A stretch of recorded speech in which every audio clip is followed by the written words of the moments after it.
Kuwa gatatu kwezi kwa 10 tariki 8/2025. Uyu ni umunsi wa 281 w'umwaka.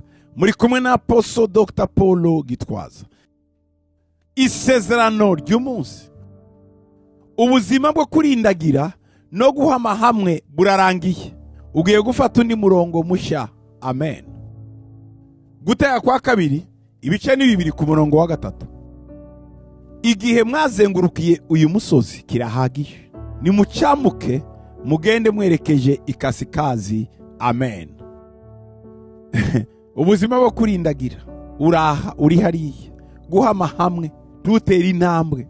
Ibyo tubibona ku buzima bwacu bwa buri munsi benshi. Ukajya mu bintu bikagusubizaho waruvuye. Igihe cyose ukagenda uhura n'abakudindiza n'abakurindagiza. Ubwo ni ubuzima n'Abisirayeli babayemo.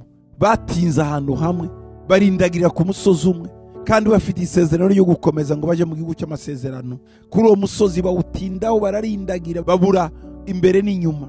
Umva icyo Imana ikubwiye uyu munsi ngo ubuzima bwo kurindagira no guhama hamwe burarangiye.